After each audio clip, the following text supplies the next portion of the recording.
Hey guys, I'm Chris and I'm here with... I'm Mike McKinstry. I'm the host of a TV show called The Bassquatch Hunter, and I'm super excited to be here today. Or is he? Or am I? Who knows? I guess we'll find out. Alright, so I wanted to bring Mike on the show today to talk about something interesting that he's done here. So he has found a way to make his passion his career. So why don't you just tell him a little bit about what I mean by that, Mike? So I had a 13-year career in marketing, and I love my job, but I love my hobbies more. You know, like a lot of people do their job just so they can afford their hobbies, and that's what I was doing.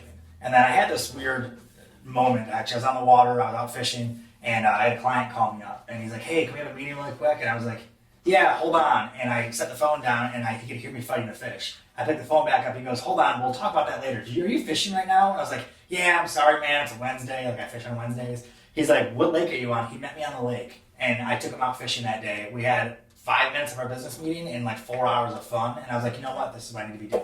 I put my 2 weeks into my job the next day, and my 10-year anniversary, I left that job and started fishing for a living. And I went into it with nothing. Like I went into it with a YouTube channel with 7 videos, 35 subscribers, and I was like, you know, if I take all my attention from my career that I'm literally doing just to make money to do this and put it into my hobby, I bet you I can make this a career. And fast forward 6 years later, now we have a national cable TV show, an award-winning cable TV show. Sounds better when I say that. And you know, we've got over 2.5 million viewers in our first 12 months we're on the air, and it's just growing from here. So I literally took my hobby and just flip-flopped it with my job, because now my hobby requires me to work instead of my work requires me to have a hobby. You know what I mean? Yeah, absolutely. That's incredible. I met this guy probably roughly 5 years ago or so now. Yeah. He actually came over to shoot some video footage of my girlfriend's sleeve that she had done by a local tattoo artist that Mike works with pretty often. Did all my tattoos. Did all of his tattoos. So, you know, we kind of connected on that front, and his significant other at the time was also a real estate agent, so we chatted a little bit about that. And then, you know, recently he was posting a little bit about some of his accomplishments. I've watched him grow over the last 5 years. I watched him get this television show and just continue to see him crush it. And so he recently posted about a new accomplishment that he had, a new contract that he signed. And I reached out to him about that and was like, you know what, like, I think we have a pretty valuable interview that we could do here and kind of talk about how you were able to take something that you were so passionate about and turn that into your career moving forward, and how other people can do kind of that same thing, and build something for themselves out of their passion. And I mean, when you go into this, having a career in something you're passionate about, does it feel like you really work at all? I mean, no, it feels like I get to do my hobby every day, but it is a lot of work. There's always this joke, I'm sure you've heard it too, with entrepreneurship, where you leave a 40-hour-a-week job with benefits for an 80-hour-a-week job with no benefits for happiness, which makes no sense, but it does. But you're doing what you love exactly all the time. And that's the thing is having a job you like is great. Like I love my career in marketing. I still love marketing. I still love the industry of it. But at the same time, I always had escapes. You know, like I was excited to get out of work so I could go do my escape. Like fishing was my therapy. And when I made that my full-time job, then it also became work, which takes away some of the fun. But I found a way to evolve it where, you know, my show, we take out some really cool guests. You know, we've had hockey players and wrestlers and all this cool stuff. So that's how I made it more fun, is I was like, you know what, I'm not going to fish for a living. I'm going to find adventure for a living. And that's what I did. And I was just going to mention that too. Like, we were looking through some of your YouTube videos before we started this interview today, and like, you've done some pretty cool things. I mean, kind of things similar to what I do in my industry as far as shaking things up, and just weird, different, off the wall stuff. I mean, you wrestled a WWE wrestler. Tell us about that. Yeah. So I was a huge wrestling fan as a kid. I think most of 90s kids were all huge fans of wrestling and WrestleMania. Rey Mysterio Jr. was my guy. Yeah, Jake the Snake was my guy. Nice. So, or Ultimate Warrior, depends on what day you got me. But I was always big into wrestling, but I have a background in mixed martial arts and wrestling, and I thought that I'd be prepared for something like that. So I was like, oh, this will be fun. I ended up making a connection through a charity event that I was doing, and met this guy that I filmed with, Zach Gowen, a super cool guy. And I talked to him about it after the event, and he was 100% on board. He's like, I've never been fishing. He goes, I would love to go in your world. I'm like, well, I've never wrestled like that, so I'd love to go in your world. So we ended up meeting up, and we went to a wrestling school, and I had to learn the basics of wrestling, which was honestly the hardest part. I thought I would be prepared with my background. Like, yeah, I know how to fall. I know how to do this. That was one of the hardest things I've ever done. And I got hit with a metal chair. Like, that was, and this is the season premiere for this year. It'll air in April. And the chair was real. And this is one of the things that, like, I didn't really know coming into this. Like, we talked a little bit about this beforehand, and, like, I always assumed that, you know, getting hit with the chair was completely staged. I thought it was a fake chair. I always thought it was like a plastic chair or something. Or like that was a couple broken ribs to vouch for, you know, how real that chair actually was. I had 2 fractured ribs from it, and I was out of commission for 2 weeks. I couldn't even get upright. Like, my girlfriend had to baby me for 2 weeks because I couldn't breathe correctly. You know, my back hurt so bad. And I had to go refilm it again a second time. We actually had a camera go down. Someone deleted footage off one of our cameras on accident, so we had to reshoot it again, and I had to wait 2 weeks to be able to do it again. But it was real, and it was these guys that do this for, like, this is what they do every day. They're incredible, man. These guys were like, it's a totally different level of athleticism. Because it's choreography, it's comedy, it's drama, it's all these things built into one while you're getting your butt kicked by a huge, massive guy. You know what I mean? So the wrestling thing was cool, but we've done some cool things with the show, and it's kind of like what you've done with your career. Like, I've seen you on social media. That's how I actually kind of knew who you were too. Yeah. Is you have this personality outside of the real estate industry that separated you, and like you found a niche in a huge sea of realtors. You know, the ocean of realty is massive.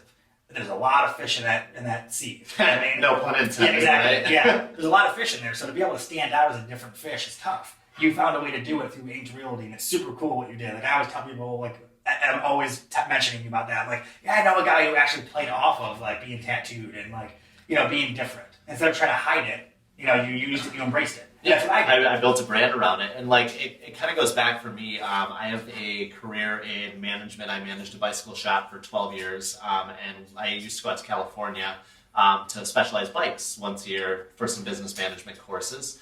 And one of the teachers there said something to me that kind of was super profound, and I've carried with me from then on. I mean, somebody asked the question of, like, you know, do tattoos limit, like, what you're able to do in the industry? And he responded with a really simple answer. I mean, yes, but if you've got the personality to overcome the preconceived notions that people are going to place upon you because of those tattoos, like, limits are limitless, you know? Yeah, it only limits you if you let it limit you. Yeah, and that's, I mean, getting my real estate license, like, obviously, I know that I'm covered in tattoos, so, like, I thought about this before I ever got licensed, you know? I'm not an idiot. So I went into this knowing that, like, that's what I was going to do. I wasn't going to let it hinder my career, but rather I was going to build a career on top of it and really kind of started pushing that brand. And then, I mean, a year in was when I actually officially came out with, like, Inked Michigan Realty and started running with that. How did people perceive that at first, though, like, for you? Like, when you first started Inked Realty, was the reception right away? Was it like, oh, this is different, this is cool? Or do you think people were like, ooh, yeah, so because real estate's like a very, like, a lot of pushback, and I experienced that in the biggest sense when I had my viral marketing campaign for the listing at Poppleton Place that I did in Birmingham. So I went into Birmingham's market, and it was around Christmas time, and we did essentially listing photos I was wearing a Santa Claus morph suit.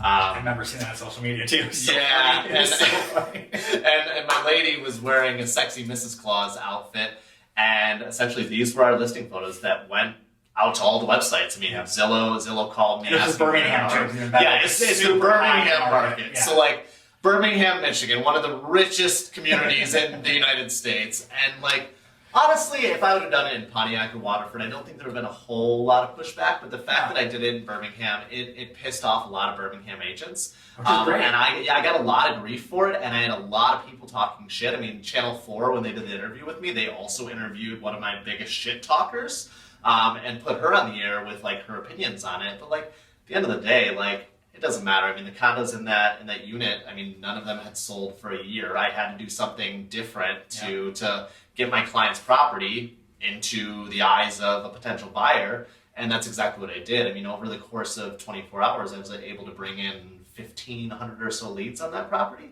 which, I mean, if you're a realtor, you understand 1,500 leads is going to cost you an awful lot of money. I did it for free with some provocative listing photos, and it's, I mean, every industry uses sex appeal, but real estate, it's shunned upon. So it happens in the fishing world too. You get a girl in a bikini holding a fish, it gets 5,000 views on Facebook. Yeah. You get a picture of, like, a really talented fisherman holding a fish, it gets 20 views. Yep. It's the same idea. But that's what's cool is, like, when you went in the real estate market, like I was saying, it's a big sea or a big ocean, a lot of fish in it. You found a way to be a different fish. I found a way to be the Bassquatch. Yeah, see, well, that's exactly what I did. Is I saw the industry, and I was like, all right, I was in bass boats, I did all this stuff. When I switched to kayak fishing, because I kayak fish for a living, when I switched to kayak fishing, I was like, what is nobody else doing yet? And it was content creation. It was finding ways to show the sport in a different way. It was finding a way to show it to people like you or people who have never been exposed to it and showing you how cool it was. Yeah. And that was what I was focusing on. I was like, when everyone's showing catching a bunch of big fish in a stocked pond, everyone can see it all day, right? Or your old fishing shows with banjo picking in the background and some dude's talking for an hour straight. Like, that's what everyone's used to. I was like, what people aren't used to is seeing a professional hockey player go fishing for his first time, catch a huge bass, seeing his face light up, the most excitement he's probably ever had outside of hockey, and then me going into his world where he's comfortable and me being a fish out of water, technically, and trying to keep up with him in his world. So when I started doing that, our first episode we filmed with the Rookie of the Year NASCAR driver. It was the first episode we did with this format, and it was the first time I filmed with somebody that wasn't a fisherman, so I was trying it out. It was 3 years ago, or 4 years ago now. And seeing this kid get excited about something that I'm used to, something I do every day, was one of the coolest things. I was like, wow, I forgot how cool this is to fish. You know what I mean? Yeah. And then when he got to show me racing, he was teaching about how the tires break traction, how the weight distribution works, and he saw me get into it. He goes, you know what? I forgot how cool this was. Like, I just talk about this every day. Like, I forgot this was cool. So we both got to see each other's excitement and feed off each other's energy and our passions. So it built up everything. And I think when you do real estate, I think if someone who wants to be a real estate agent sees your work, I think they do the same thing. They go, you know what? I'm different. I don't feel like I look like these, uptight guys in suits every day.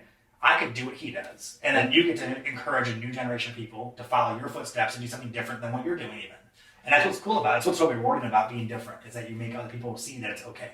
Yeah, and in a way, I've already experienced that. I've had agents from other states reach out that are heavily tattooed and ask me kind of about my brand and how I got it started and things like that, which is incredible. I mean, I was at the Red Wings game last night, and I had somebody walk up into my group of people and just straight up reach his hand out, shakes my hand, and goes, "You're the inked agent, aren't you?"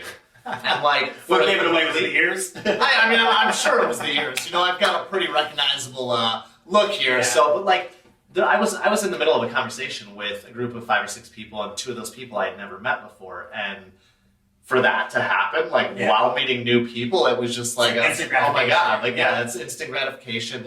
Those people are going to remember me as a kick-ass real estate agent for the rest of their life, because the one time they've met me, some stranger just came up and was like, yo, you're the dude from social and you media don't stuff. and not saying that you're not good at what you do, but you don't always remember the best. You remember what stands out. Yeah. And that's marketing 101, right? Content creation. I mean, that's the way to put yourself on that pedestal. You remember things based off of something that stood out differently. If you see a room full of everyone that looks the same, and then you walk in covered in tattoos, even if you don't stand out in any other way, visually you stand out. Yeah. And that's what's kind of cool about content creation, is that when you do stuff like and you guys got to look up the Santa Claus stuff, by the way. It's incredible. When you did that, that's never been seen in real estate. I've been around the real estate world, and it's such an uptight, it's a suit and tie world. And you showed up in a tutu and a dress. Yeah. Or you stood up in a onesie. Santa Claus morph suit. Yeah, that doesn't exist. So that alone, I would hire you as my agent, because I'm like, you know what? This dude's cool. He's different. He's not uptight like everybody else is. Yeah. And not that there's not good agents out there, but when you want something to happen differently, you have to have someone that's different to do it. You know what I mean? And I mean, realistically, when I did that, I was probably only a year and a half into the industry, and that made Channel 4 News. It made the Oakland Press. Dave and Chuck the Freak did a 10-minute. And even all the shit talking you had, it still helped you. Yeah, I mean, it's all good publicity, and that's really what put me on the map. That one listing put me on the map, and we did end up getting that listing sold, and the sellers are happy and moved into another house. And obviously I did that with the seller's permission. I would never do that without showing up with Mrs. Claus. Hold on, ma'am. Hold on. Yeah. I mean, Mrs. Claus is tied up in Christmas lights on your bed, but I'm not going to warn you at all about this ahead of time, Wasn't one of my listings. I just showed up. Yeah, you got to make sure you it was an open house. Straddle the line there and do things the right way. But I mean, it's all about building your own personal brand, and your personal brand. You can't be trying to just mimic other people that you see. You really truly have to just be you. Well, there's an old saying that I think you played off of too. There's an old saying that if you copy one person, it's stealing. Yeah. If you learn from a group of people, it's called research. And that's how I look at things like this, is you can look at people who've done things differently in the industry and go, hey, I like that this was different. I like that he does content, I like he does this, then form your own version of it and your own personality. That's researching other people. But if you copy everybody else, you're just stealing everyone else's identity. You're not doing anything unique. And same thing I did with my show. So we won an award last year for Excellence in Sports and Television, which was a super prestigious award for us for the Telly Awards. and we didn't expect to win it in our first season. Like even my producer was like, "You'll submit, you probably won't even get nominated. You're like, just don't get upset." And we ended up winning, and I was like, "Holy crap!" Like I didn't expect that, and it was from an episode that it wasn't with a hockey player or with a wrestler or with anything fancy. Flamethrower? Yeah, it wasn't with a flamethrower even. It was an episode with my dad, and it was the first time me and my dad ever went fishing together. Okay. Like, my dad doesn't fish. None of my family fishes. I got into fishing because of a guy named Bill Dance. I watched him when I was a kid, and he made fishing fun, and that made me want to do it for fun. So I took my dad fishing for the first time. I almost lost him to a blood clot in his lung that same year, so it was like a meaningful thing for me. He caught his first bass he's ever caught in his life, and his face lit up. It was like the coolest moment. Did a whole history of my family history in Detroit and the food industry and stuff like that. And that episode got so much traction because it was different. Because when you watch a fishing show, you don't usually see like an emotional connection. Yeah. You don't usually see like an emotionally family story and like father and son bonding. Like you don't see that in a fishing show of all things. Like let alone most content you see on TV anyway. So that episode was so monumental for me, and it wasn't even like the craziest adventure. You know what I mean? Yeah. And that's what was cool about it is it stood out because it was so different. It was an industry that was so normal for so long. Everyone was the same for so long. And then something different popped up, and all of a sudden people were like, whoa, this is a fishing show? And I feel like it's the same thing with real estate, where real estate's been the same since my whole lifetime. I've never seen a difference. Yeah. You know what I mean? Like technology changes, like, photography changes. But you go to any real estate office in the last 20 years, everyone's wearing suits, it's fancy, it's uptight, you get your cucumber water, like, you know what I mean? Like it's pampered. Like I don't feel like I'm hanging out with somebody. I feel like it's an awkward business meeting all the time. Like any real estate agent I've ever worked with has been like uptight. Like it's been like super like they show up in their super clean, detailed car and all stuff like that. It's like I'd rather buy from someone like me, like someone who I can look at like we probably hang out. Yeah, so there's a saying, I follow Ryan Serhant, who's one of the most successful real estate agents in the world, and he has a simple saying here: people don't want to be sold, people want to shop with friends. And that's exactly what it is. Like people don't want to be sold, they want to shop with friends. So stop just trying to be their salesperson and try and build a real life, genuine connection with them. And are you friends with most people who sell houses to afterwards? Yeah, absolutely. Like, honestly, a transaction with me, it doesn't feel at all like a real estate transaction. Like we're just, shopping with friends, Like I just sold one of my buddies from the bike shop, Kyle, I just sold him a house in the Morningside neighborhood of Detroit. We closed on that yesterday, and like the entire process is just a blast, you know, and like you get to hang out. Yeah, we just get to hang out, and it makes my job a lot easier. I mean, it makes it more of that passion that we were speaking of, and I mean, it makes it better, easier, more enjoyable for everyone involved. You know, like it's just a lot less stress, and like obviously I'm making sure I'm taking care of all of the important details at the same time. But like, there's no reason for you to go in there and be a stuck-up real estate agent that needs to make your client feel like they're less than thou. Well, even business-wise, you're building a long-term relationship. So now even that person will tell all of his friends, like, "No, this guy's super cool." Like you'll probably meet his friends from hanging out with them, and like you'll build a great like representation of your company and yourself without even having to try. Yeah. You know what I mean? And all my guests are friends of mine too. Like I just took the guitar player from Sponge we did an episode with last year. I took him ice fishing the other day. Like he called me up and goes, "Hey, I want to go ice fishing." And like the UFC fighter I filmed with, we talk almost once a week probably. Like we message each other all the time. Like I became friends with everybody I film with because filming with me isn't a job. It's just like, "Hey, you want to go fishing with me?" And everyone always says the same thing. When we film, they expect it to be like this uptight, structured, like here's our list. We gotta like everything is professional. Like I go out and like I forget we're filming half the time. Like we have a list of things so I don't forget because my ADD starts running.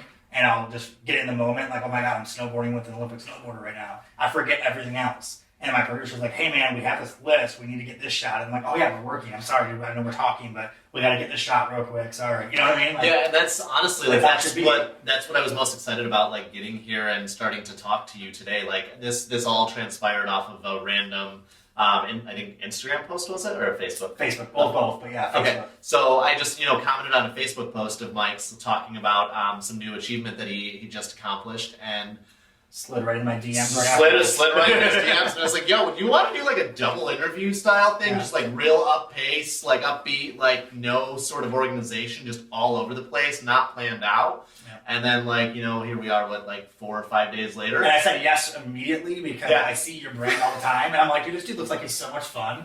Like he just looks like a cool dude." Like I didn't know you personally before that, but I was like, I know you based on your content. And I was like, you're always pushing the envelope with content. Like you're always trying to find something new, and that's exactly what I do. It's incredible too, the fact that you just said like, I know you based off of your content. And like, I mean, this goes back to the guy that came up to me at the Red Wings game last night. Like, he knows me based on my content. And the fact that people get to know you based upon your content, yet like we still have so many people that refuse to just create content. And it's not anything difficult. It's essentially documenting your life. Not only that, but it's showing who you really are to the rest of the world. Everyone tries to do this. Like when people meet me in person or they know me personally already, they're always shocked when they see my show. They're like, "Wait, you're the same person." Like you put on a front. Yeah, exactly. Like I don't have a TV personality. Yeah. Like I just have my personality. If you like it, cool. If you don't, it's the same whether it's on TV or whether you call me at 3:00 in the morning. Yeah. The same person you're gonna meet. That's it. Even if I'm hungry or not, like I don't get grumpy. You're like I'm the same person all the time, and that's why I liked your content because I was like, this dude is just showing the world who he is. You're not putting on a front. You're not trying to be extra goofy or like put on this huge big personality that you don't really have. Like it's literally just like you're just opening up the door to who you are, and that's what makes it good. Like and I hope everyone out there listens to this part because this is the most important inspirational part about both of our stories is that we didn't become something different to be something that we wanted to be. We literally stayed who we are and showed the world, and it's allowing us to be who we are. Exactly. You know, and that's the big difference. Is if you stay true, you keep your integrity that you had in the beginning, you keep that through the entire process, and it'll keep on growing.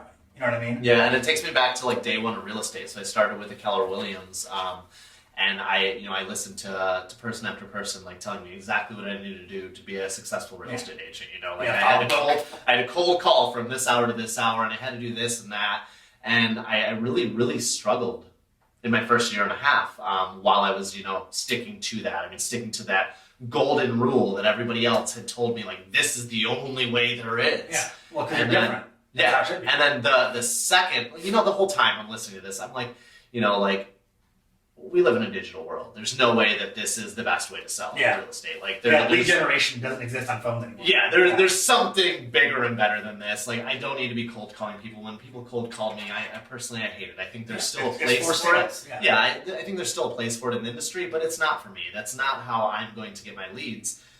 And I made a decision at that point in time that I was going to stop being what they wanted me to be, and I was going to be who I wanted to be, or who I was, rather. And, like, that's when things really started accelerating for me. And it, like, people just want to see who you are genuinely. And it takes me back to the story about your dad taking him ice fishing. Like, I've been doing a lot of, like, research on my content lately, trying to figure out, like, what works and what doesn't work. And what I found works the best so far is when I'm just sharing very personal details that, like, maybe you don't think the world has any care to know, but, like, people engage in that. And they relate to it. They relate to it, and you're helping people at the same time. I mean, you never know who's going to read that post and is going to connect to you on such an important level that, like, you could potentially save their life or completely influence their career path or their path in life. Or, I mean, you never know. I mean, putting your story out there has so much power behind it. And, well, it takes a small pebble to make a big ripple in the lake. Yeah. And you never know the impact. I do a lot of pay it forward stuff. So in almost every episode, I try to do a pay it forward segment at the end. And I do them all throughout the year that I don't film, and I do some that I film separately, put them on YouTube. And I do those because there's been so many times in my life where, like, I didn't want to be around. Like, I've had some terrible anxiety and depression problems my whole life. And the simplest phone call or a wave from a stranger or, a YouTube video that I like or something like that pulls me out of it. And I'm like, whew, like, little does that guy know that YouTube video he just did literally saved my life. And, fishing saves lives from people all the time because you get out in nature and you get the peacefulness and you're like, you know what, things aren't that bad.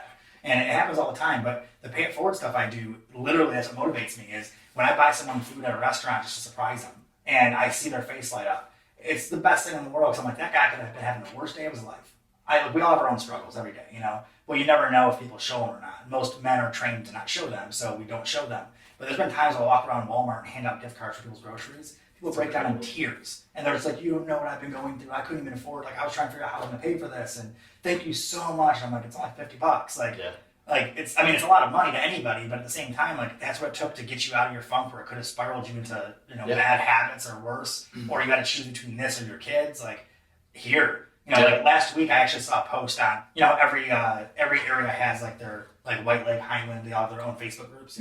Someone posted on one of the groups saying that they couldn't afford food, they couldn't afford groceries, they're looking for food pantries. All the food pantries they didn't have enough donations, they didn't have any food, like, just like the restaurants don't, and they're all really tight. So they're like, yeah, we can give, like, here's some canned food. So she was struggling. So I offered to go buy her groceries. I went to Kroger, or went to VC's, which was one of the grocery stores around here. Loaded up like $100 worth of groceries, dropped them off at her house, and gave her a gift card for the store too, and said, "Here you go, blah blah." That was it. We haven't talked since. No big deal. Just even exchange. I thought about it afterwards, and I got probably 75 messages on Facebook after this happened, just from people that heard about it just in that group alone, saying, "Oh my God, you know what? I'm gonna go do the same thing. I'm gonna go do this," and it spiderwebbed into this big thing where people started doing it for other people. And then it just turned into this big positive like environment that was created because of one small little thing. You know, like one little thing. And it could literally not only save someone's life, but it could change someone's trajectory of life.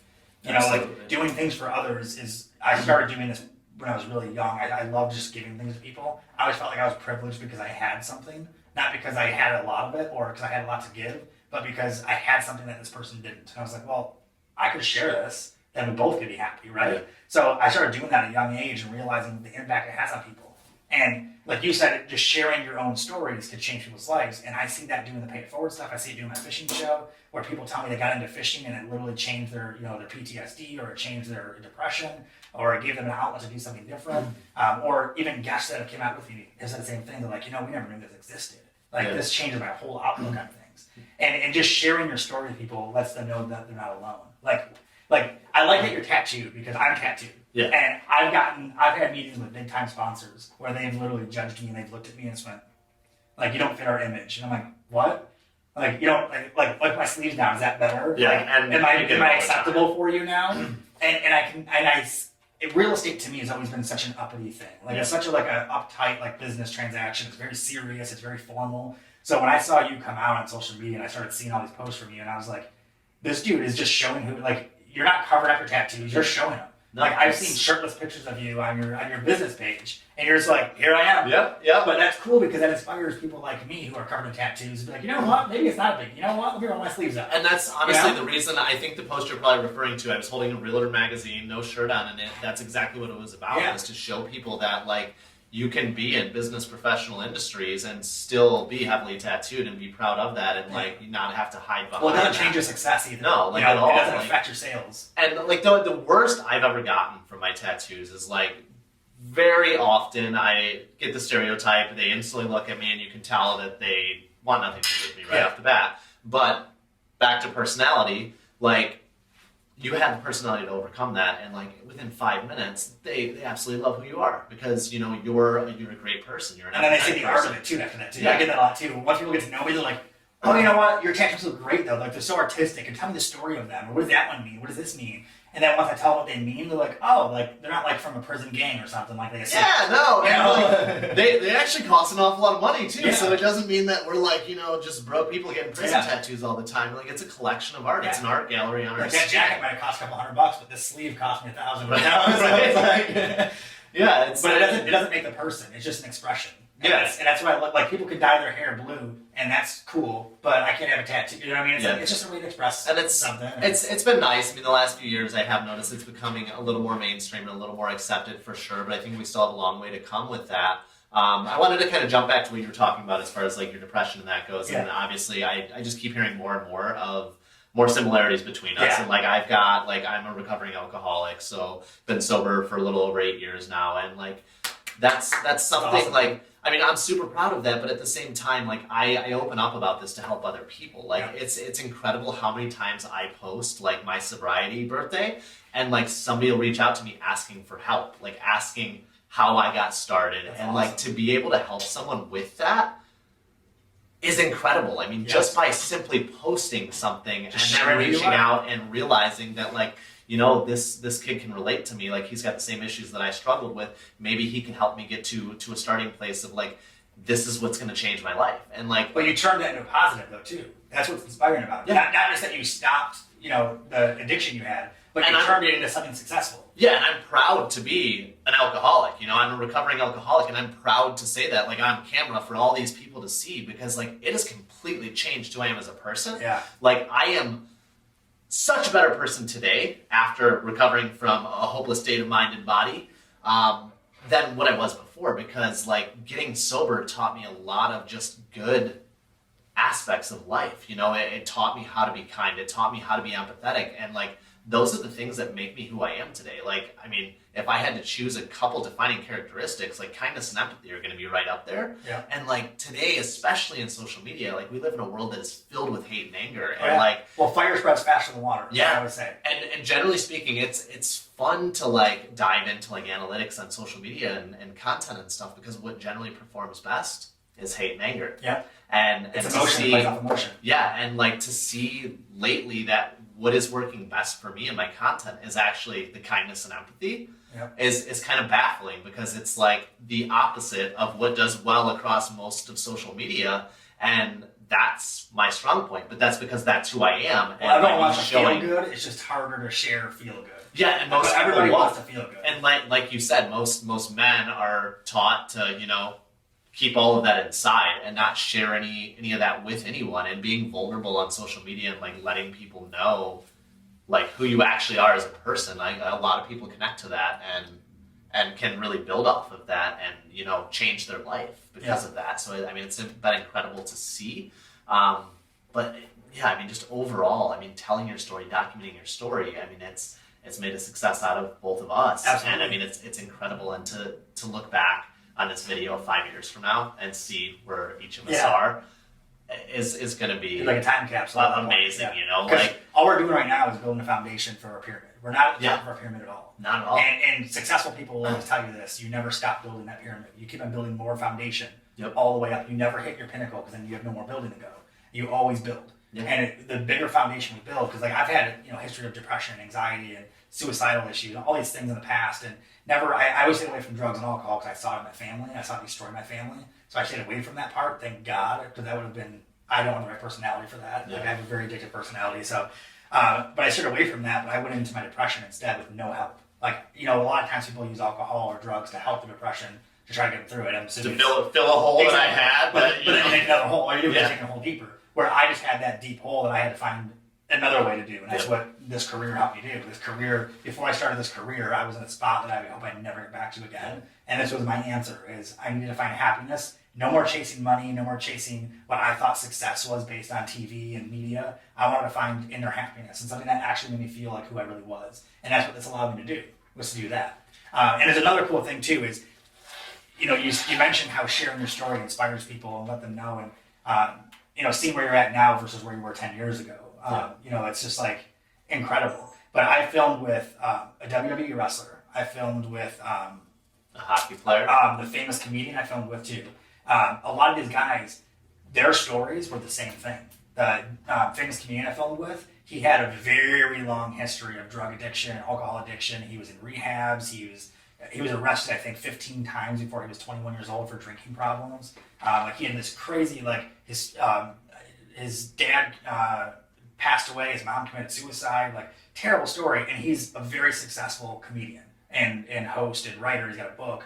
And he pulled himself out of all of this. The wrestler, the same thing. When he lost his leg to cancer at a young age, he spent a lot of his life addicted to drugs and alcohol when he got older because he was trying to deal with it. He pulled himself out, and he got an American Ninja Warrior. He wrote a book. He does public speaking. He inspires people all over the world now. And it's the same. I see this commonality between a lot of people who are successful in something that they love. And we had these struggles. You know what I mean? Like we had to hit the bottom of that hill to be able to climb up it. And people who are always on the top of the hill are always riding in that little safe zone, like we did before we took our risks. We had our stable jobs and our benefits. We were sitting up here. There's no growth. I mean, you might stay out of that pit a little bit, but you're never going to go up either. You stay here and it's safe. Where we take that risk, and that's why people don't do what we do, because that's why there's so few. Because that risk usually involves this first. Yep, absolutely. And then only people who get out of this can get back up to here. You know what I mean? Either people give up at this point, or they are afraid to get to this point, so they stay up here. And one of the things you were just mentioning too is stop chasing that money, and that's what a lot of people have a problem with when they do explore entrepreneurship. Is they'll get into this, they'll start creating content, they'll start doing whatever their outlet is, and they'll do it for a month, 2 months, 3 months, 4 months, and they're not rich. They don't have any results, so they give up. And one of the things that I've noticed is really consistency is something that you have to build up over years You know? for it to really amount to anything. And Well, you think professional athletes started playing baseball yesterday? No, you know what I mean? Absolutely not. You think an actor just walked onto a set and got a $20 million paycheck? No, they lived in their car for 3 years and they literally did everything they could to get noticed. They waited tables for 6 years. This where I'm at right now is still at the bottom in my opinion. I still have so many goals. I have so much growth, but I started where I'm at now is considered a starting point in my book. Yeah. This was 6 years in the making still. Yeah. How long have you been in real estate total? It's about 5 years now. Exactly. And So, you're still you're still I'm at the beginning. Right yeah, now. exactly. I mean, but it took you 5 years to get to the starting line. It took me a year and a half to get to that bottom you were talking Yeah. about. The first year and a half was terrible. It was miserable. I didn't know what I was going to do. My significant other helped essentially pay the bills at that time. And then I'm on the upward trajectory And now. people who give up at that point will never get to that upward trajectory. They give up down here and go, nope, I couldn't do it. But the ones that keep going, they get a TV show, they end up on the news, they do cool things with their life, and it's never too late to start. Nope. If this is something you're passionate about, I urge you, just get started and just be consistent with it. Even if it's a side gig for a while, just do it and be consistent, show the world who you are, and you never know what's going to happen. Well, we're two tattooed people with very, very rocky past. I always say this in my podcast too. There's two paths to the top. There's this ramp that people think it exists and that think it's the easy way to go, and then there's this path that does this. Yeah. That's the path that we take. That's the path that's successful. We're both covered in tattoos. We both have had some very dark histories, but we both rose above it and started growing and realized that every single foundation that we build makes it so we can't fall back. You know what I mean? So if you're taking a trajectory like this and you fall, you're going on the bottom, right? Yep. If you're doing this, you fall and you're building foundations, you only fall back to where you last stopped. You know what I mean? Absolutely. So when you start back up again, I always call it failing forward. Because when you fail, you're actually going to start back a little bit further than you were when you failed. Because you're building these foundations behind you. So with your content creation and showing the world who you really are, if you failed or had a big setback, you're only going back to your last checkpoint. You know what I mean? Yeah. You're not starting over. Same thing with me. If my TV show flopped tomorrow, if I got a call tomorrow and said, hey, your show's canceled, you're done, I have enough foundation where I could just go to a different network. And I could just rebuild it. Sure. I would take 2 steps back and then just fly up. Skyrocket. These are all launch pads. You know what I mean? So people can't be afraid to take that jump and take that risk because you're building launch pads your whole career. So all you're doing is just propelling yourself forward. We already went to the bottom. We know what it looks like. Yeah. We know what the dark room looks like. But now we also know what it looks like to get your breath and be able to get above water.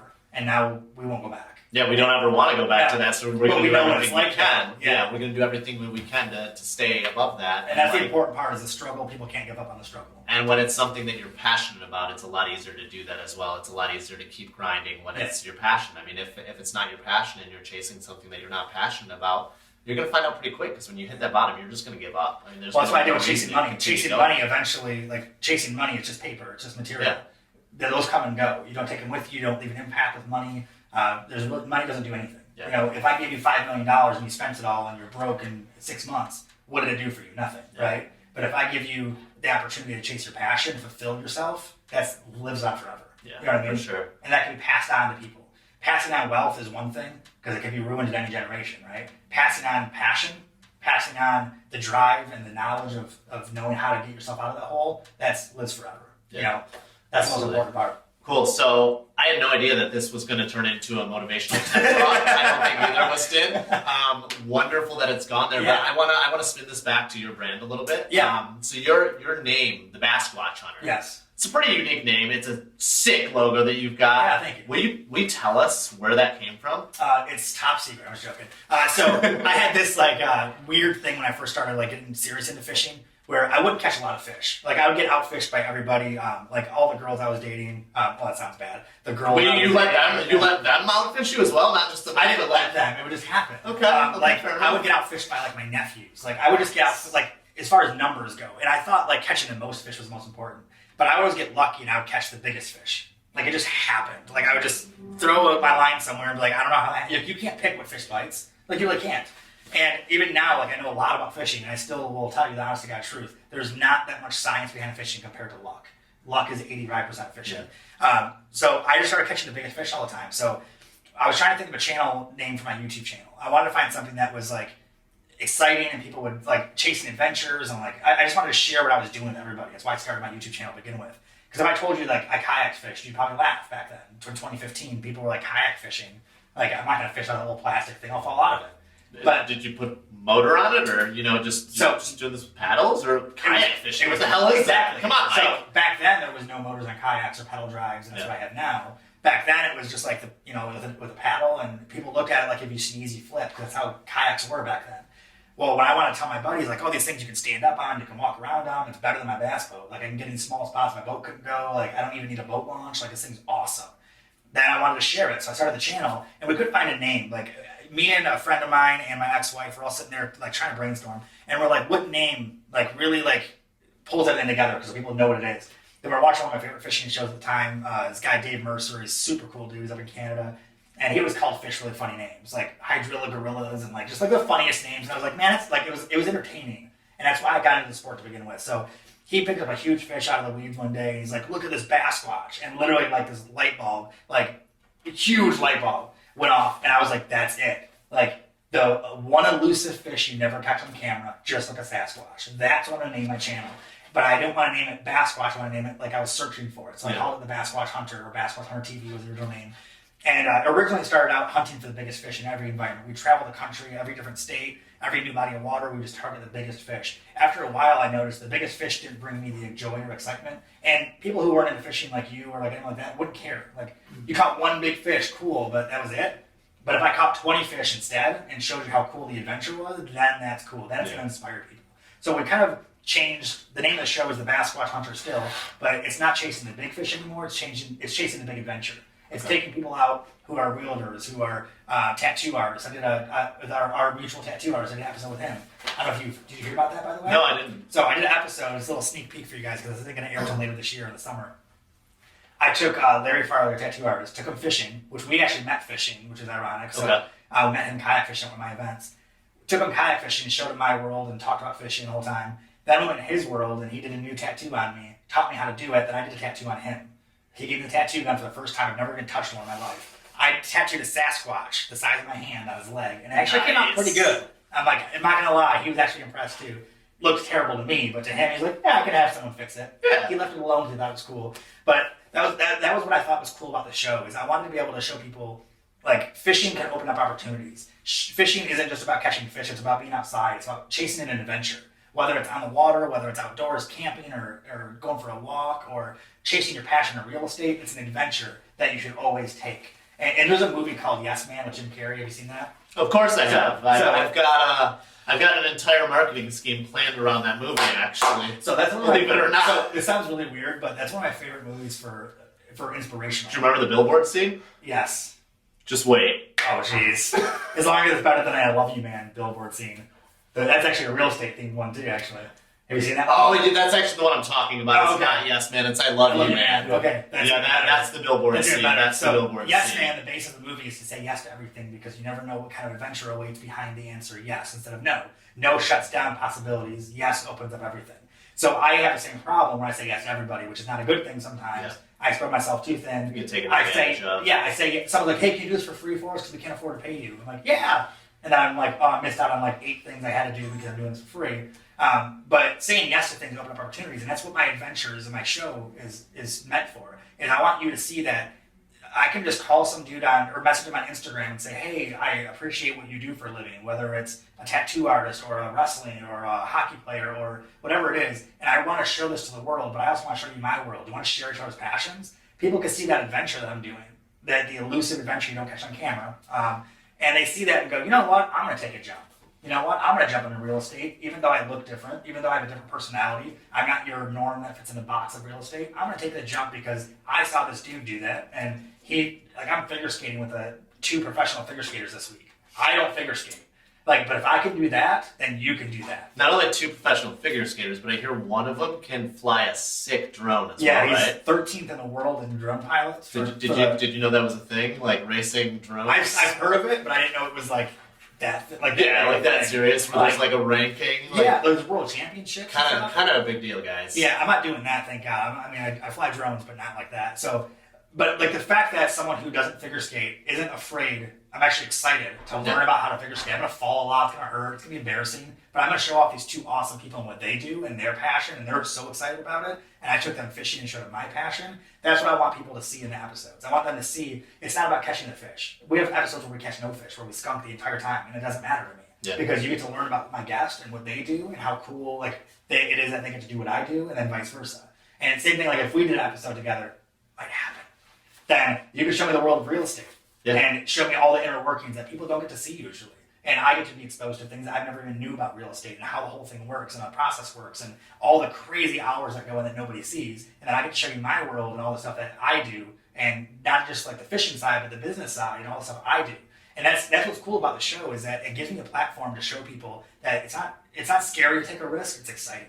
You know what I mean? Same thing with you. Like, it was scary as hell, I'm sure, for you at first to jump into real estate and trying to do the persona of being the inked agent. I just bought my first house. I just had my first kid, and I was a job I was at for 12 years, and I took a giant leap of faith and was like, I'm going to jump into something that's 100% commission based, but you believed in yourself. I believed in myself, and I felt a passion behind it while going through the home buying process, and I knew it was something that I could do. I was always a great salesperson, so I took that leap of faith, and I didn't look back. I mean, even when I was failing, even when I hit that bottom that we were talking about, I kept pushing because it was something I was passionate about, and I felt there was something I could change in the industry. I mean, you talked about how uptight the industry is, and that was exactly how I felt, and I felt like I can make an impact in this industry and like start showing people like technology and real estate. I mean, it's like 20 years behind everything else in the world. I mean, up until the pandemic hit, nobody was doing anything cool in real estate. Nobody was really doing listing videos. Nobody was doing 3D tours. I was doing that prior to the pandemic hitting, and then the pandemic hit. Everything started adjusting to that. I didn't miss a beat because I was already doing those things, but one positive that's come out of this is it has kind of pushed the real estate industry to evolve. So you're seeing a lot more of that content creation, a lot more of those videos, those 3D tours going on now, which I think people deserve. I mean, like, why? It just motivates you to step it up a little bit more too. Yeah, it's cool. It keeps now everybody else has gotten to my level. Now I gotta I do the same thing. Take a leap forward. People saw what I did and they got inspired by it, and they started trying to like not just copy it, but they used it as inspiration to try what I did on their own. And people are always like, "Oh man, it's competition." I'm like, I help these people. Like, these people ask me questions all the time. I get messages every single day. Hey, how'd you get started? Can you help me with this? Help me with this? I spend hours writing people's resumes for them. I spend hours helping like critique their edits on YouTube. Like, whatever they ask for help, I'll do it. And they're always so shocked. Like, aren't you afraid? Like, I'm not trying to compete with you. I'm like, you're not competing with me. There's a billion videos on YouTube a day. Like, you think I'm scared about competition? No, you're motivating me, because if I know you're getting better, I have to get better. Yeah, if you're getting up at 5 in the morning, I'm getting up at 4:30 in the morning. And that's how that we have to feed off each other. And it works in every industry. Like, I can watch your social media and get inspired from your posts and go, you know what, I'm gonna step up my game. Like, this dude's doing it in real estate, I need to bring that into my industry, and vice versa. Yeah, I mean, this guy has a TV show. I don't have that yet, but like, I mean, but you should. A year and a half ago, we were approached by a production company, and we did a sizzle reel, and we were pitched to HGTV, Magnolia, all the big names. We didn't get a show. But since then, I have made that part of like my adventure, my chase is to eventually land a television show, and I continue to get closer to that just by creating content, creating videos, and being different. You know, well, the whole point of the show too is you want a bigger platform, and that's the whole point of me having my show. And everyone always thinks like, oh yeah, you're just trying to do this, blah blah blah. I'm like, no, the show is just a launch pad for me. It's just another stepping stone. Because I want to have the biggest audience I can so I can inspire more people. Yeah. If I only have a group of 100 people versus 100 million people, I have a smaller group I can inspire. If I can just like think about this, if we inspire 20 people a month, let's just say that'd be great if we did that number, 20 people a month. If I 10 times my number of audience, I'm going to 10 times the number of people I inspire. Yeah. And those people that we talked about that might see your story or hear my story and go, you know what, I feel like this right now too, and this dude did that, I could do that. Yeah. That's what I hope. I hope people think they're better than us. That's what I always say. I hope people think that when they see us, they go, well, I could do that. It's easy. I hope that happens because I want them to take that jump. Then it's going to push them to take that jump. And then not only are they going to see how hard it really is and have respect for what we do, but they're also going to have respect for themselves when they overcome it and go, you know what? They're right. This was hard, but the rewards are amazing. Yeah, and you know what I mean? And it's incredible too. I mean, you by landing that television show, you have. I mean, you were talking to me about the viewers that you have. I mean, your first, your second, your third season. Yeah. Tell the people a little bit about what that looks like and how many people you're able to show your story and to potentially help influence their future based off of them watching you. Yeah. So I'm going to start out by saying this. My first year doing this, I had 35 subscribers on YouTube. I had 7 videos on YouTube, and I was approaching sponsors, and they were laughing at me. It was funny because I was selling them my goals, and they were like, "Man, we want to work with you, but you don't have anything to offer. Yeah. Like, you're selling us an idea with no business." And I was like, "Just wait, trust me." And I had one brand believe in me in the very beginning and follow me. They're still my sponsor now. I've never lost one sponsor. I've just built them all up over the years. And I started out with something so small. Now, 2 years ago, our first year on cable, we had 1.92 million viewers in our first 6 months. Our season was 6 months long. It was huge. We almost hit 2 million. Well, actually, we hit 2 million viewers right after the season ended because of DVR recordings and streaming and stuff. We had over 2 million minutes watched on streaming in our first 6 months. Our second 6-month season was 1.34 million, 1.4 million. So our first 12 months total, we had like 3.5 million viewers. And we ranked like I think we're in the top 5 in the network our first year. We won a Telly Award for excellence in sports. So we had all these accolades for our first, that was all the confirmation of we needed. Because when you're in the bottom digging out of that dark hole, you can't see anything around you. It's darkness, right? And you're just reaching. You're just hoping that you grab something solid to pull yourself out. Once you get out and everything's bright and happy and you're like, holy crap, that validation is really important. You know what I mean?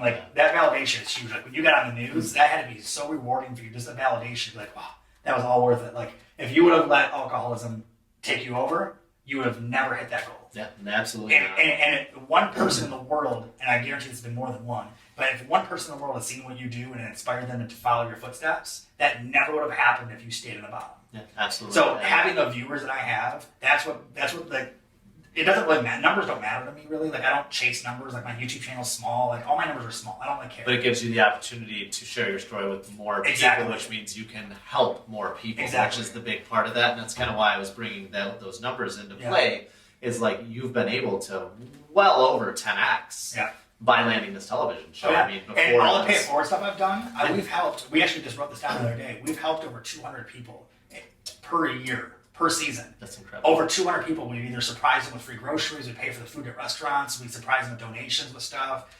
We donated 160 pounds of sausage to a veterans charity, and we helped feed they had, I think, 90 veterans at the time. All 90 veterans were benefiting from that donation. There was enough food for everybody. And it was during the pandemic when everyone was short of food, so it was huge help. We donated 200 pairs of socks to a outreach center one day, and it was just a whim because they said they needed them. We didn't know this, but everyone that was there was barefoot that whole time because nobody had socks. They couldn't donate used ones. Little stuff like that. We've helped over 200 people a year per season just doing our pay it forward stuff. And that's just stuff that we're able to do because of the show. Most of the profits I make from the show, I give them away.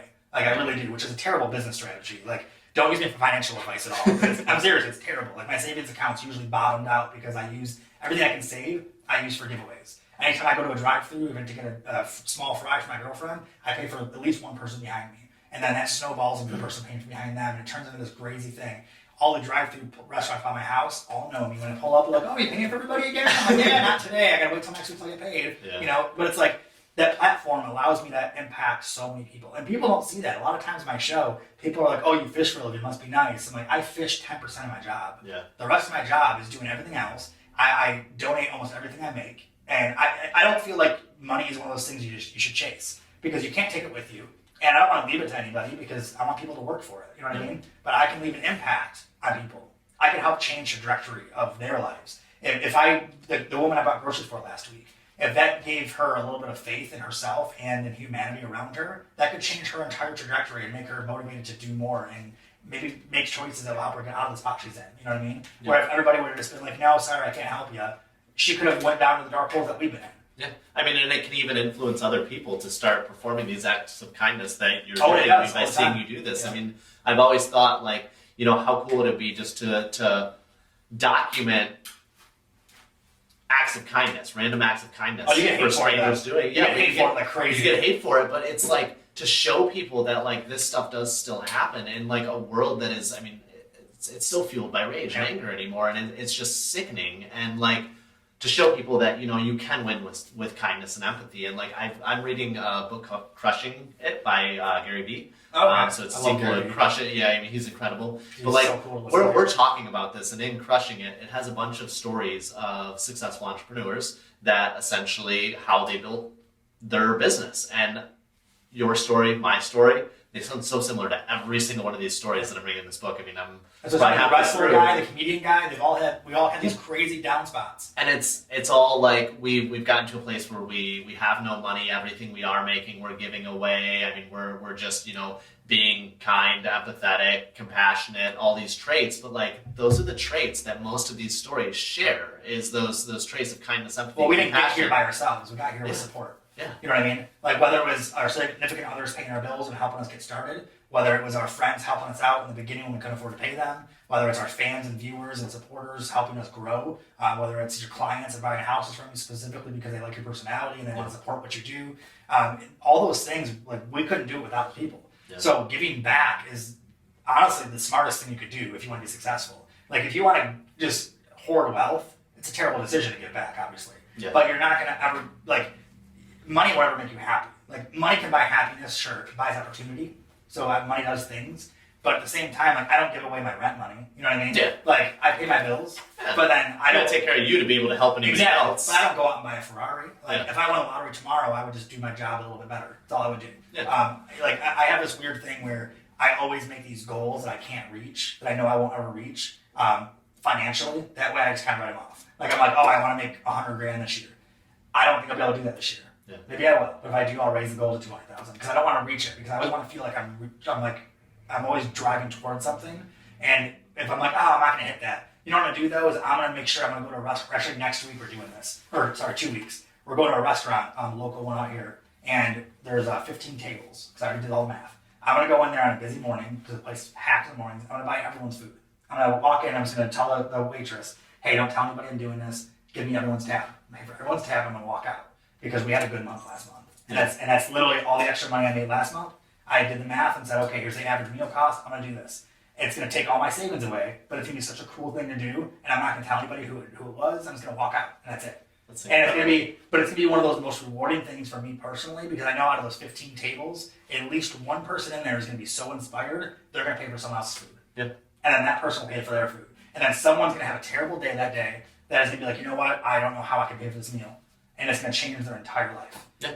And it's just something so stupid and simple. You know what I mean? It's wild. Like, I get hate a lot of times when I work with clients who are looking at maybe, say, $40,000 houses in Flint or something like that. Yeah. But, like, at the end of the day, like, I mean, it's all about kindness, and I believe in the fact that, like, you know, if you put that good energy out in the world, like, in whatever way, I mean, it's going to come back. And like karma's a real thing, you guys. And if it doesn't come back though, it's okay. That's what people don't realize. Don't do it with an expectation of, you know, being rewarded on the flip side of it. But like, there's no reason why. Like, if I genuinely want to help this person, like, I'm going to go out to Flint and show them $40,000 house, or even, I mean, I wrote an offer on a house last week for $8,500. I didn't even know $8,500 houses still existed. But like, and the greatest part about it is, like, I've gotten a plethora of referrals from this client. Like, I mean, like, it's incredible. I mean, it does go full circle, but like, do it without those expectations. Exactly. And the fact that, like, you're not going in and like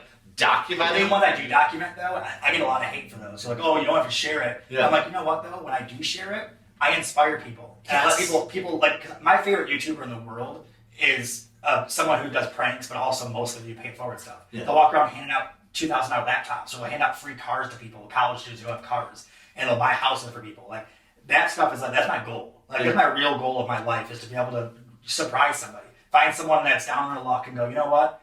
I'm going to change your life. Here's keys to a car. You know what I mean? And that's my goal of my life. I'm dead serious. Before I die on this earth, I'm going to do that for at least one person. And I want to do it for someone I don't know, for a stranger. And I want to do it, and the only reason I want to do it is I want that person to realize that, holy crap, this dark hole is scary, but I'm not in it alone. Yeah. Like, this dark hole has been occupied by so many people, and people who've gotten out, people who have never gotten out. And there's ways to get out from strangers. You know, like, I used to live right down the street here in Pontiac, and I used to always walk down and buy people food. It used to be Bo's Brewery right here in the corner. Yeah. I used to buy people food all the time, all the people that would sit outside and beg for change. And a lot of the guys would turn down food. They just want money. Yeah. And I was like, all right, well, you want food? Here's your food. And I would try to do it to people, and I got, like, shunned for it. And I was like, all right, maybe I could start getting people to, like, help donate money so I could do more. So I started reaching for donations. People would hate on it, like, oh, you don't need to share things. I'm like, in order for me to do things, I need to be able to promote my show, right? Because my show is what funds everything. Yep. So in order to promote pay it forward stuff, I need to promote the pay it forward stuff so I get funding for the pay it forward stuff. And in order to inspire other people to do the same thing I'm doing, You know what I mean? You gotta document it. Exactly. And people want to know where their donations go. Like I get donations for, I do the 25 days of Fishmas, where the 25 days of Christmas from December 1st to the 25th. That's awesome. Every single day I do a random act of kindness. I buy people food, I buy groceries, something like that. Every year I would document it and share it because people would donate hundreds of dollars all the time. I'd have like a $3,000 or $4,000 budget and I wanted people to know where it came from. So I'm like, here's where your money went. You saw this kid just I surprised a random kid who was low income and got him all brand new fishing gear and took him fishing. Here's where your donation went. But people would hate on it. And they would give me so much negativity about sharing it. I was like, look, I really want to inspire people. And if you don't want to see it, don't watch it. Yeah. You know what I mean? And I know you've ran into the same problems. Yeah. So it's just, if you don't like it, it's not for you. Yeah, and it's, I mean, telling people that, I mean, the people that are leaving those comments, I mean, you let them know, like, you know, if you don't like this, just continue scrolling. Like, there's nothing, I'm not telling you to sit here on my post and continue commenting back and forth with me. And more often than not, they just continue because they're unhappy. Yeah. And like, honestly, like, or they don't like that you being so good makes them feel bad. Yeah, and like, that's what I run into a lot too. And what I do a lot of times for people like that, I mean, it's more of like, okay, something's going on in their life that's making them this way, and I try to be empathetic towards them, and you know, like not really get hateful towards them, but rather try and understand that they're probably going through some stuff. So I know when I'm driving too, when someone got road rage. Like my friends or my girlfriend or who's in the car with me will always be like, "That guy's a jerk," blah blah blah blah. I'm like, "You're just having a bad day." And you never say anything. You don't. You don't honk. That I have the biggest problem with that. I get yelled at about it all the time. Someone cuts me off and I don't honk, and they're like, "Are you gonna honk your horn or what?" And it's like, no. I don't know what their story is. Like I don't know. They can be rushing home with an emergency or something. Like who cares? We all have our own battles. Yeah, I mean, and I always cut people off. You know. Like, yeah. Well, I make mistakes and do it all the time. I drive so much. I travel so much that I forget sometimes that there's people around me. And I've done it before where I switched lanes. I'm like, oh, whoops, there's a guy next to me. And that guy could be like, F you, and want to fight me. But I was still like, I'm sorry, man, it was an accident. Like, I'll buy you lunch. I'm sorry. Like, you know what I mean? So like, I'm always so nice about it. But I always have this theory, and I'll end my rant on this too. I have this theory, and people argue with me about this, but hear me out to the end of it at least. People like us, I don't feel like we could change the entire world. I don't think we'll ever have the power or the platform to be the, you know, Tom Cruise or, you know, someone who has that much reach where you can actually change the world with a sentence. I don't think we can change the world. And most people watching this can't change the world. And it's something that you have to accept. Like, we all have this weird theory when we're kids that we could do everything and anything and blah, blah, blah. It's not true. But we can change our world. You know what I mean? Yeah, absolutely. Like, everyone has the power to change their own world. And not just your own personal world, that's where it starts. But I do this thing, it's called the bubble phase. You start with your own personal self. Change yourself. Get out of the hole you're in. Stop your addiction. Stop the things that are bringing you down. Stop you from being the best person you can be. Once you fix that bubble, go to the outside bubble. Fix your household, your family, your friends. Then you can fix your community and your town. And when you do positivity things in your neighborhood, and you're buying lunch for people and surprising people, I do everything I can locally in my community for a reason. Because I am at that point in my life where I've fixed my problems, or I controlled them at least for the most part. Then I fixed my household, and I cleaned up like my relationships, my family, all that stuff like that. Now I'm working on my community. I can change my little world around me, because we all have our own bubbles, you know what I mean? Like our own things that we see every day, our own normal frequency spots we go to, people we talk to, interact with. If we can impact those people, then those people can impact those people, and into spider webs, that's how you change the world. You know what I mean? You change the world by changing one bubble at a time. You don't change the world by standing on a platform screaming what you believe. Yeah, you can't fix your community before you fix yourself either. Yeah. So I mean, the point of like doing it from the inside out, I mean, that's absolutely necessary. Well, you can't fix the car without some tools. Exactly. You know what I mean? So you fix your car first, that's your vehicle. Then you use that vehicle to do all that other stuff. So I always tell people, if you want to make a change in the world, change your world, then change the world around you. Yeah. That will change the world. Because eventually, let's say one person in every single community in this area does that, now the whole state's different. You know what I mean? That if every state does that, now the world's different. And that's how you make changes in the world. So it's incredible. It's powerful. It's also about all the time we've got for today. Yes. I think I know because I talk a lot. I feel like there's probably going to be a part 2, maybe like a Fago factory tour, or maybe like a Chris on one of Mike's episodes. Yes. I mean, I'm sure you'll be seeing us together again, because this has gone extremely well, honestly. I wasn't intending this to turn into a motivation. This is the first time we've had an actual conversation. But, like, honestly, this has been so much more than I ever could have asked for, and I can't thank you enough for being here with us today. I mean, this took almost nothing to set up with you. You were super, super, like, on board with this, even though, like, I had no plan. know nothing. I mean, it was complete chaos. But that's adventure, though. That's Yeah, adventure. I mean, it's- when I go out filming fishing stuff, the weather could change, the fish don't bite. Like, I love doing that because when you find real adventure, that's why I was saying the yes thing. You say yes to things and it opens up adventures. Yeah, and if we would have planned this out, there's no way it would have gone this well. No. If like it's gone so much better than I ever could have imagined. So Well, thank you for having me. I appreciate the conversation. For sure. absolutely, this is incredible. Stoked to have you here. And then if you ever ask me to be a guest on that show, definitely a yes. So Well, stay tuned for that, guys. It might happen. And in the meantime, you guys can find me on the Bassquatch Hunter everywhere online. If you type in the Bassquatch Hunter, see the YouTube, Facebook, Instagram, everything. TikTok isn't always. If you want something that's not fishing related, I don't post fishing stuff on TikTok. I post weird stuff on TikTok. Cool. Yeah, check him out, guys. His content's fire, and he's about more than just fishing as well. It turns out. So incredible. Thank you very much, man. Absolutely. That was a weird. Can we redo that? Thank you. Better CD.